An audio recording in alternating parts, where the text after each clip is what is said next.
Conte de fées en français. Une promesse rompue. Il était une fois, quand le Japon était encore un jeune pays, vivait dans un petit village un homme qui s'appelait Hisashi.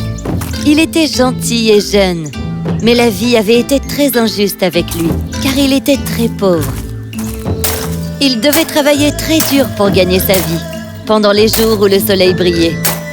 Mais quand l'hiver arrivait, il ne trouvait que peu de travail, et souvent, il se couchait en ayant terriblement faim.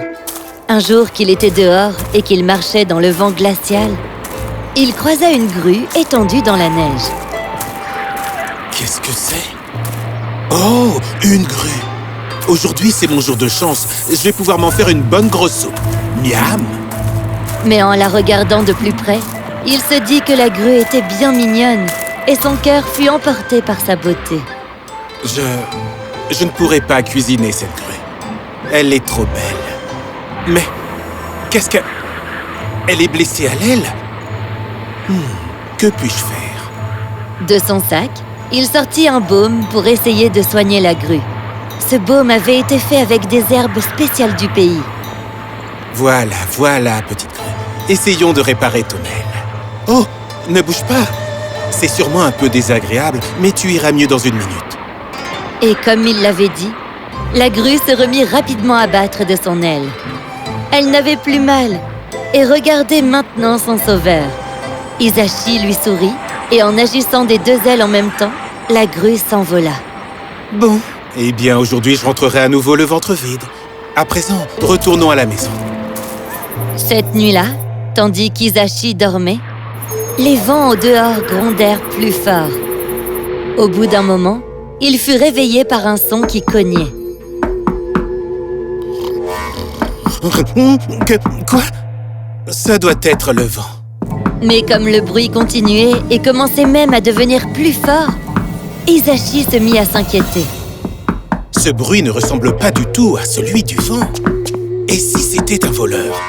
Il faut que j'aille voir. Qui est là? J'ai demandé ton nom. Très bien, je vais ouvrir la porte. Et quand il ouvrit, il fut choqué de voir devant lui une belle jeune femme qui se tenait là, debout dans le froid glacial. Elle avait un énorme sac avec elle, qu'elle avait posé à ses pieds. Oh non! Est-ce que ça va? Rentre vite à l'intérieur. La jeune femme n'émit pas un seul son et tomba dans ses bras, très faible. Oh, c'est pas vrai. Son corps est aussi froid que la glace. Elle doit être si faible. Je rentrerai le sac plus tard. Alors, Hisashi porta la femme jusqu'à sa chambre et la borda dans le lit bien chaud. Voilà. Maintenant, tu vas pouvoir te réchauffer. Affamé et gelé, avec une jolie étrangère dans ma maison. Quelle journée bizarre. Oh, et quelle nuit! Il finit par se rendormir devant la flamme qui s'amenuisait. Le lendemain matin, il se réveilla et la jeune femme était assise à ses côtés. « Bonjour, je m'appelle Tsuru. Désolée d'avoir débarqué comme ça et de t'avoir ainsi dérangé hier soir. » Oh non, pas de problème. Et comment vas-tu aujourd'hui? Tu as eu assez chaud pendant que tu dormais? Je vais très bien et j'ai aussi très bien dormi, merci. Mais dis-moi donc, d'où venais-tu? Je n'ai pas vraiment de maison. Je marchais comme ça dans le froid quand j'ai aperçu ta maison. Je n'avais nulle part où aller. Eh bien, dans ce cas, reste ici en attendant de savoir où aller. Aussi, j'aurais aimé pouvoir t'offrir quelque chose à manger, mais comme tu peux voir... Oh, ce ne sera pas un problème. Le sac que j'avais avec moi est plein de riz. Où l'as-tu mis? Eh bien, je l'ai posé dans le coin, là-bas. Tsuru prit du riz et se mit à leur préparer du riz pour tous les deux. Hisashi n'avait pas mangé correctement depuis plusieurs jours. Alors il avala le bol tout entier en un rien de temps. C'était trop bon. Maintenant, c'est ok si je reste? Bien sûr. Les jours s'écoulèrent et la vie à deux se passait bien entre deux. Et tandis qu'ils avaient appris à mieux se connaître, Hisashi tomba vite amoureux de Tsuru. Comment faire? Elle n'épousera jamais quelqu'un comme moi. Mais ça ne coûte rien de demander. Tsuru, il y a quelque chose que je voudrais te demander. Est-ce que, par le plus grand des hasards, tu épouserais un homme comme moi? Oui. Enfin, je sais que je suis pauvre et tout, mais... Attends, quoi? Tu viens juste de dire oui? Oui. J'ai vu comme tu étais gentil et doux, et j'adorerais t'épouser. Et à partir de ce moment-là, Tsuru et Hisashi vécurent ensemble en tant que mari et femme. L'hiver se termina enfin, tout comme le sac de riz de Tsuru. Hisashi se remit à travailler, mais il gagnait toujours aussi peu d'argent. Il était très triste. Mon chéri, ne t'inquiète pas. Je vais te donner un très beau tissu à vendre sur le marché, d'accord? Et d'où va-t-on sortir ce tissu?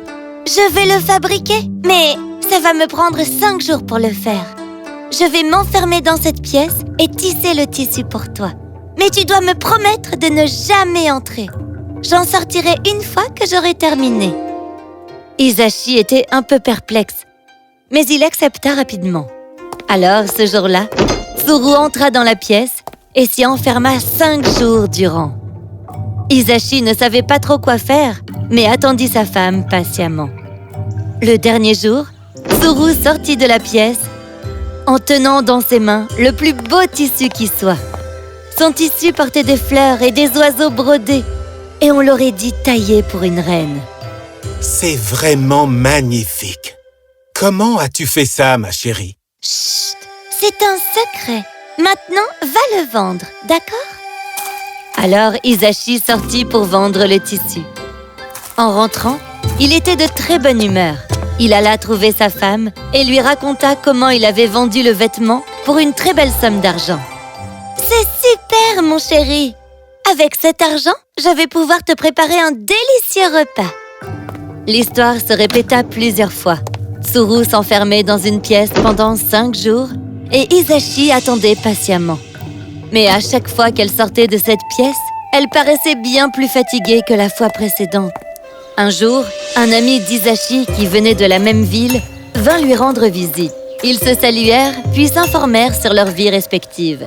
Ma femme est la femme la plus belle et la plus gentille, mon ami. J'aurais aimé que tu la rencontres, mais elle s'est enfermée dans cette pièce. Quoi? Pourquoi? Vous vous êtes disputés tous les deux? Hisashi expliqua ce que faisait Tsuru et cela semblait amuser son ami. C'est bizarre, non? Tu es son mari et tu ne sais même pas pourquoi elle fait ça. Ce qui est encore plus bizarre, c'est que tu ne cherches même pas à savoir. Bon, je dois rentrer maintenant. Passe le bonjour à ta femme, qui aime tant les secrets. Au revoir. Hisashi fut très inquiet en entendant les dernières paroles de son ami. C'était vrai qu'il n'avait jamais vraiment demandé à sa femme ce qu'elle faisait dans cette pièce.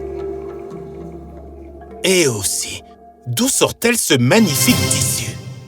Il faut vraiment que je sache maintenant. Alors, cette fois-ci, il décida de jeter un coup d'œil dans la pièce. Tsuru faisait désormais confiance à son mari et elle ne fermait plus la porte à clé. Alors, quand Hisashi ouvrit la porte, il fut choqué de voir non pas sa jolie femme, mais la grue qu'il avait sauvée des mois auparavant. La pauvre créature épilait ses magnifiques plumes blanches pour pouvoir fabriquer le splendide tissu. Toi, Tsuru, tu es une grue? Hisashi, pourquoi as-tu rompu ta promesse? Et là-dessus, Tsuru déploya ses ailes et s'envola par la fenêtre. Tsuru, non! Attends, je suis désolé! Tsuru! Je suis désolée de t'avoir menti, mon chéri. Mais je voulais te remercier de m'avoir sauvé la vie cette nuit-là. Et je t'aimais vraiment. Mais il fallait que tu me fasses totalement confiance. S'il te plaît, reste avec moi. Je te promets que je ne briserai plus jamais aucune promesse envers toi. Mais Tsuru s'envola très haut dans les airs et ne revint plus jamais. Hisashi en eut le cœur brisé. Il avait aimé Tsuru à la folie. Et après ça, il ne put plus jamais se remarier avec une autre femme. Il passait maintenant tout son temps à observer le ciel, attendant son retour. Mais cela n'arriva jamais. Il avait perdu sa confiance, et on ne regagne pas la confiance de quelqu'un facilement. Une fois perdue, on ne la retrouve souvent jamais. Et même si on regagne quand même la confiance de quelqu'un, les choses ne seront plus jamais comme avant.